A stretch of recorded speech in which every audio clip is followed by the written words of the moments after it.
Bueno, así como les contaban, yo les voy a hablar de las neuroimágenes en crisis funcionales no epilépticas, que no es un tema muy sencillo de abordar. Y para partir, ¿cómo estudiamos a los pacientes con crisis funcionales no epilépticas? Bueno, la mayoría de estos son derivados con el diagnóstico de crisis convulsiva, crisis, primoconvulsión, y por lo tanto, como este es el diagnóstico que nosotros nos enfrentamos y que la gran mayoría de estos pacientes a veces no cuenta todavía con electroencefalograma o recién se está haciendo, nuestro enfoque para estudio es de epilepsia. Y bueno, ¿cómo se estudia la epilepsia? La respuesta es que va a depender de la edad del paciente y de sus antecedentes. Los pacientes que son mayores de 45 o 50 años, que recién debutan con un episodio, se les realiza una resonancia de cerebro estándar con contraste, mientras que aquellos que son menores de 45 o 50 años o que tienen una historia de largo plazo, hacia atrás a ellos se les hace un protocolo de epilepsia, que es un estudio no contrastado. Y la diferencia entre estos protocolos es porque nosotros buscamos encontrar distintas lesiones según la edad en la que comienzan a aparecer los síntomas. Así, por ejemplo, en los pacientes jóvenes en que hacemos el protocolo de epilepsia, lo que estamos buscando son malformaciones del desarrollo cortical, como la polimicrogiria, la displasia cortical o la esclerosis temporal mesial, porque normalmente se manifiestan antes en la vida de los pacientes. Mientras que los mayores de 45 o 50 años, yo no pienso que estas lesiones recién se están manifestando en forma de crisis, y lo que yo busco es otro tipo de lesiones, tanto como tumores intra o extraaxiales, secuelas ya sea de trauma o de infarto, incluso algunos pacientes encontramos encefalitis. Por lo tanto, esa es la diferencia del protocolo, de qué es lo que yo estoy buscando encontrar. Pero si filtramos todos estos pacientes que, que tienen finalmente epilepsia y que tienen lesiones con potencial epileptogénico en las imágenes, y nos preguntan, como nuestra primera impresión como neuroradiólogo es que los pacientes con trastornos funcionales, y en particular los con crisis funcionales no epilépticas, tienen imágenes normales. Y eso es lo que vamos a empezar a ver más adelante si realmente es así. Ahora, de ahí viene la pregunta: ¿hay una posible localización para las enfermedades mentales? Y bueno, la búsqueda de estas asociaciones entre patología psiquiátrica y alteraciones estructurales no es nuevo. Si volvemos un poco atrás a la historia, al siglo XIX, surgió la frenología, que es esta doctrina creada por el médico alemán Franz Gall, que tenía algunos principios bien interesantes en este punto. Él planteaba que el cerebro era el órgano de la mente, que la mente estaba compuesta por múltiples facultades y que estas facultades mentales estaban asentadas en diferentes órganos del cerebro, definidos como órganos, como áreas discretas del cerebro, y que el tamaño del órgano se correspondía con la función, o sea, a mayor función, mayor tamaño del órgano, y que la forma del cerebro estaba determinada por el desarrollo de todos estos órganos, y que finalmente el cráneo tomaba la forma del cerebro. Por lo tanto, a través de la observación o la palpación del cráneo se podía analizar las tendencias del ser humano y determinar, por ejemplo, los atributos psicológicos.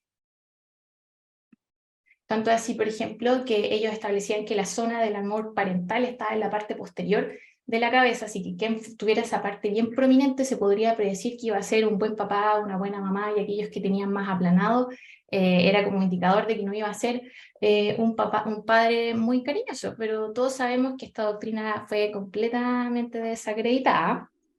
Todas estas ideas estaban erradas, el cráneo no toma la forma del cerebro, se equivocaron completamente en la localización de las funciones cerebrales. Se utilizó muchas veces esta doctrina para justificar un montón de discriminaciones.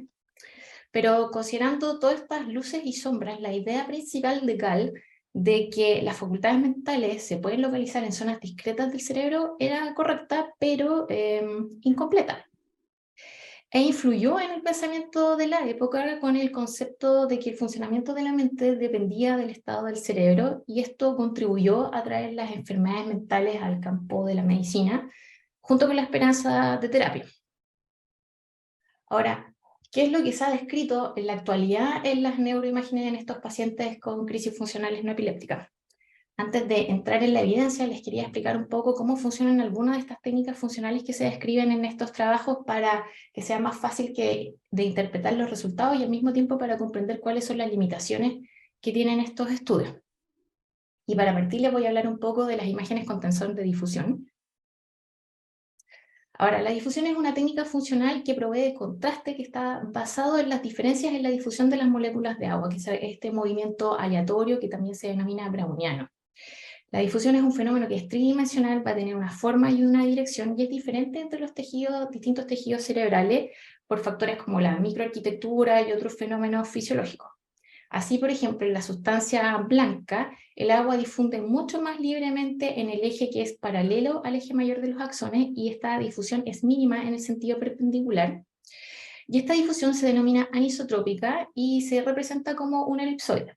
Mientras que las moléculas del agua al interior del LCR o en la corteza, por ejemplo, tienen una difusión similar en todos los sentidos, y esto se representa como una esfera y se le denomina difusión isotrópica. Entonces, el DTI, o imágenes con tensor de difusión, analiza esta forma tridimensional de la difusión, para lo cual utiliza un tensor. ¿Y qué es un tensor? Un tensor, en términos prácticos, es una matriz de números que están derivados por la medición de la difusión en diferentes direcciones. Entonces, después con esto se obtiene un mapa de fracción de anisotropía. ¿Qué es la fracción de anisotropía? Es una razón entre el componente anisotrópico, o sea, este que va más en el eje mayor de los axones, por la difusión completa de este tensor, y tiene valores que van de 0 a 1. El 0 representa la máxima de difusión isotrópica y el 1 la máxima de difusión anisotrópica. Se hace este mapa de anisotropía, donde las áreas con alto grado de difusión anisotrópica son brillantes, mientras que las áreas con baja difusión anisotrópica son oscuras, como por ejemplo se muestra acá. Tractos de sustancia blanca son muy anisotrópicos, por lo tanto más brillantes, mientras que las moléculas del agua, tanto al interior de la corteza como del LCR, no se mueven, son más isotrópicas, por lo tanto tienen menor valor y son más oscuras en el mapa. Ahora, con esto uno también obtiene información respecto a la dirección principal de la difusión, y así también se obtiene otro mapa, que es el mapa direccional. Estos mapas direccionales son pintados con colores que dependen de una convención en la dirección que va el tracto. Por ejemplo, aquellos que van de izquierda a derecha se pintan de color rojo, por eso el cuerpo calloso es rojo. Mientras que todos aquellos tractos que van en el sentido anteroposterior, como el fascículo longitudinal superior, el fascículo uncinado, van en el sentido anteroposterior, es verde, y aquellos que tienen un sentido como súper inferior, como por ejemplo los tractos córtico-espinales, se pintan en azul, como se ve aquí. Después de esto, si yo combino la información direccional y la magnitud de la fracción de anisotropía, pueden ser reconstruidos los tractos de la sustancia blanca en 3D, y esta técnica es lo que se conoce como tractografía, y se basa en la suposición de que los voxeles, que son estas unidades más pequeñas de volumen que tienen una orientación similar, van a pertenecer al mismo tracto. ¿Y cómo se hace? Uno en el equipo siembra lo que se llama semillas en el lugar donde sabe que está el tracto, y le pone ciertos valores de fracción de anisotropía, y el equipo hace esta reconstrucción 3D. ¿Cuál es la limitación de eso? Que es importante por lo que vamos a ver más adelante. Es que a veces hay otros tractos que van en una dirección muy similar y que yo los puedo incluir cuando estoy sembrando las semillas. Entonces puedo incorporar otros tractos que tienen una orientación similar, pero que no es el mismo que estoy estudiando. A modo de ejemplo, les quiero mostrar un caso de la clínica de cómo hacemos estos estudios, en particular en pacientes con estudio de epilepsia. Aquí tenemos una paciente que tenía una epilepsia por una voluminosa heterotopía masiforme parieto temporo-occipital del lado derecho, que es esto que se ve aquí en esta imagen estructural, que es un T1. Acá tiene su mapa direccional, donde vemos los colores. Aquí vemos que los tractos están un poco desplazados por esta zona de heterotopía, y aquí tenemos la tractografía. Se plantaron las semillas, y aquí, en este caso, a diferencia de las otras imágenes, efectivamente es la izquierda y este es el lado derecho.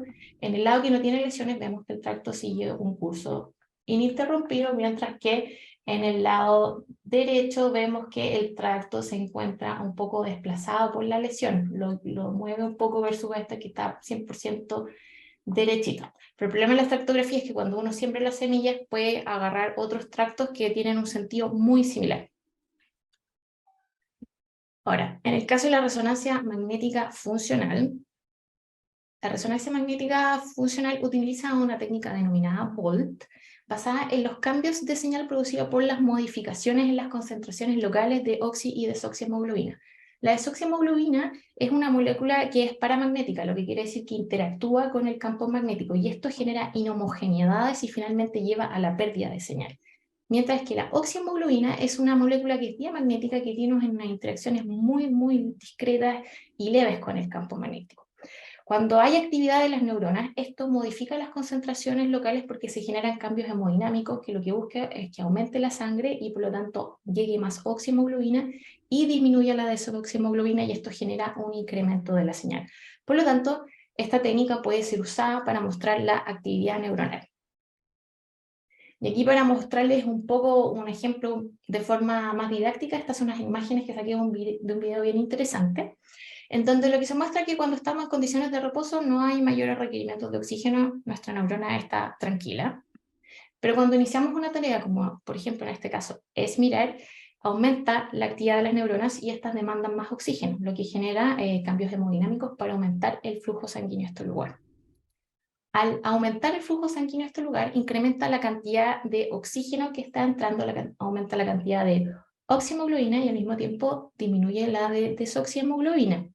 Y esto produce discretos cambios en el campo magnético alrededor de los vasos sanguíneos, por como le comentaba, por sus propiedades magnéticas, tanto de la oxi como de oxihemoglobina. Y este mínimo cambio en el campo magnético puede ser detectado por el resonador como cambios de señal, porque a medida que hay menos oxihemoglobina, también quiere decir que hay más desoxihemoglobina, por lo tanto hay menor señal, pero cuando aumenta el flujo sanguíneo, aumenta la oxihemoglobina, disminuye la concentración de desoxihemoglobina y esto se va a manifestar como un incremento de la señal.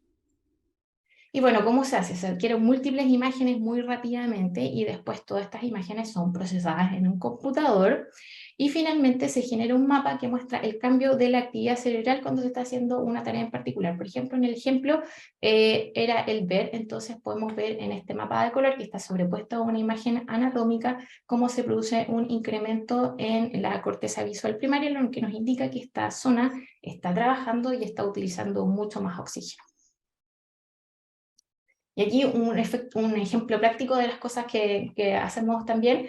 Esta es la misma paciente anterior de la heterotopía masiforme, en donde se le hizo una resonancia funcional, también se vio la lateralidad del lenguaje, en este caso se vio que el lenguaje estaba a la izquierda y que tenía activación de la corteza visual bilateral. Y esto tiene implicancias por el tema del tratamiento. Si es que en algún momento va a cirugía por si esta epilepsia refractaria, en el fondo se puede esperar que va a tener alguna alteración en el campo visual. Entonces, ahora que sabemos cómo funcionan algunas de las principales técnicas funcionales, ¿qué es lo que nos muestra la evidencia hasta ahora? Bueno, para eso voy a ocupar este trabajo que hizo una extensa revisión bibliográfica y finalmente se quedó con 3 estudios estructurales y 6 funcionales para el metaanálisis. Y bueno, ¿qué es lo que se ha encontrado? Respecto a los estudios estructurales, uno de estos, del 2001, encontró que los pacientes que tienen crisis funcionales no epilépticas tienen hasta un 25,4% de alteraciones estructurales, ya sea en imágenes o al electroencéfalo, y la gran mayoría eran en las imágenes. Y de estos, 76% eran unilaterales, y encontró una mayor frecuencia de anormalidades en el hemisferio derecho, que muchas veces se ha creído que está involucrado en los trastornos funcionales, versus los pacientes con epilepsia.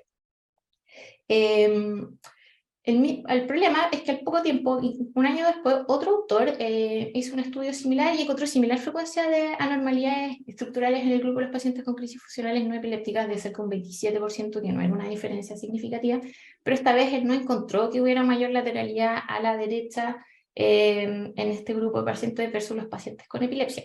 Y ambos incluían dentro de estas alteraciones estructurales muchas por así, lesiones que no tienen mucha significancia clínica. Describían, por ejemplo, foco gliótico, quiste aracnoidal, entonces muchas de estas lesiones en verdad no tienen mucha significancia. Posteriormente, en el 2016, Bolen encontró que en los pacientes con crisis funcionales había mucha mayor multifocalidad de lesiones versus los pacientes con epilepsia, que la gran mayoría de las lesiones se encontraban en el lóbulo temporal. Pero estos estudios tienen una serie de limitaciones. Lo primero es que eran todos retrospectivos, lo que quiere decir que no se sabe si estas lesiones estaban antes o después de la aparición de las crisis funcionales no epilépticas, y por lo tanto no se puede establecer si son una predisposición o eventualmente una consecuencia. Además, ninguno de estos estudios tenía controles sanos, entonces es necesario primero determinar si los pacientes con crisis funcionales no epilépticas tienen una mayor frecuencia de alteraciones estructurales versus la población general. Y además se realizaron en centros muy especializados que tenían pacientes altamente discapacitados, por lo tanto pudiese ser que esta mayor prevalencia de alteraciones estructurales no sea tan así si se hacen, por ejemplo, estudios en pacientes con crisis funcionales, pero menos discapacitados o de un grupo más amplio. Además, existe una alta comorbilidad psiquiátrica en estos pacientes altamente descritos, y por lo tanto como que no se logra establecer cuál de todas estas alteraciones psiquiátricas pudiesen estar generadas por estas lesiones, y al mismo tiempo ninguno de estos estudios como que evalúa la coexistencia de otra patología psiquiátrica en los pacientes de estos subestudios. Y finalmente no se logró establecer una clara dominancia hemisférica. Hubo un solo estudio que dijo que podía ser más a la derecha y los siguientes dos no lo vieron así. Y además, si bien hay un porcentaje de pacientes que tienen alteraciones estructurales, la gran mayoría de los pacientes con crisis funcionales no tienen ninguna alteración estructural. Por lo tanto, esto hace suponer de que la etiología es mucho más heterogénea. Ahora, respecto a la conectividad estructural, aquí en el 2015 Hernando hizo un estudio con tractografía, que ya sabemos cómo funciona, y él evaluó el fascículo uncinado. ¿Y qué encontró? Encontró que los pacientes con crisis funcionales tenían mayor representación del fascículo uncinado en el hemisferio derecho comparado con el izquierdo, y que esto no se repetía en los pacientes controles. El fascículo uncinado es un fascículo que une regiones prefrontales con áreas límbicas. Posteriormente, ese mismo año, otro autor, Lee, hizo un estudio muy similar y encontró ahora al revés, que los pacientes con crisis funcionales tenían mayor representación de fibras en el lado izquierdo versus el derecho. Por lo tanto, claramente son resultados contradictorios. Ambos proponían además que estas alteraciones en los tractos de sustancia blanca pudiesen conducir a la desregulación emocional.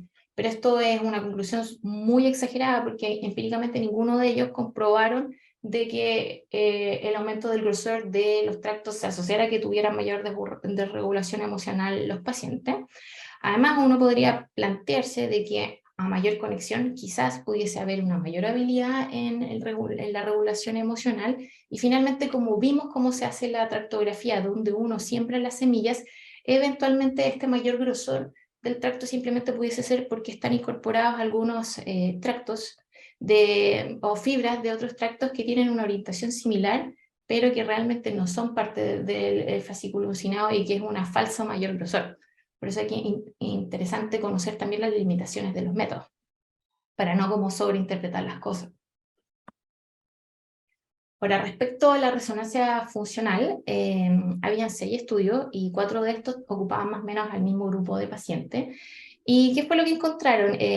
Algunos de ellos encontraron que había hiperactividad entre regiones como subinsular, sensoriomotora, parietal, occipital, y plantearon que esto podría ser como la causa de la inhabilidad de regular las respuestas conductuales a estímulos emocionales, y que esto podría ser como una forma maladaptativa de hipervigilancia a estímulos externos.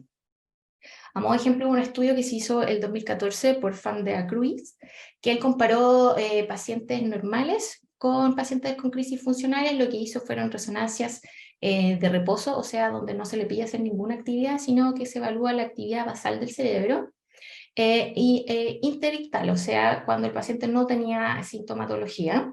Y lo que encontró que los pacientes con crisis funcionales tenían como una hiperactividad de las redes que actúan en reposo, dentro de ellas del default mode, que esta es muy importante como en el sentido de conciencia de sí mismo y en el sentido de agencia.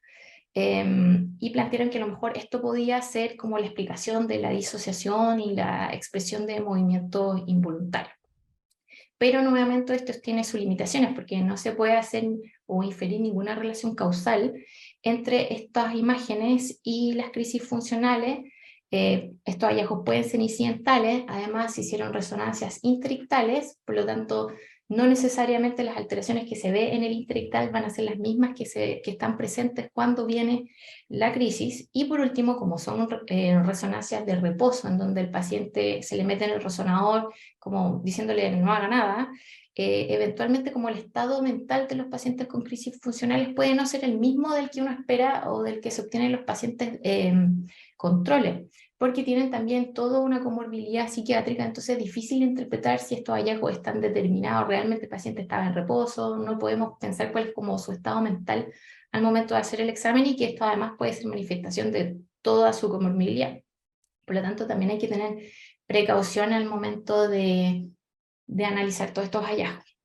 Por lo tanto, como conclusiones, vemos que los resultados no son concluyentes, existen una serie de limitaciones, hay mucha bibliografía respecto a crisis funcionales no epilépticas, pero muy pocos estudios de neuroimágenes, y además estos no están estandarizados en el método imaginológico que están ocupando, por lo tanto son difíciles las comparaciones.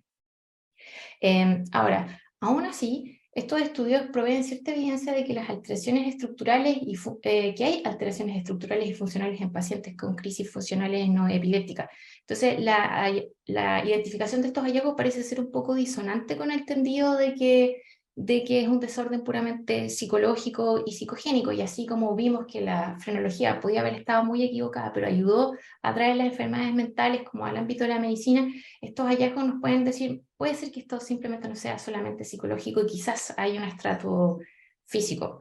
Y por lo tanto, queda para futuro el desafío de los siguientes estudios que mejoren el tema, sobre todo el reclutamiento de los pacientes, en donde haya distintos grupos, pacientes con crisis funcionales, con y sin comorbilidad psiquiátrica, pacientes con enfermedades psiquiátricas sin crisis funcionales y con controles sanos, de modo que sean más comparables. Finalmente, para terminar, les quiero recalcar que todos estos estudios funcionales no se realizan en la práctica clínica habitual para los pacientes con crisis funcionales no epilépticas.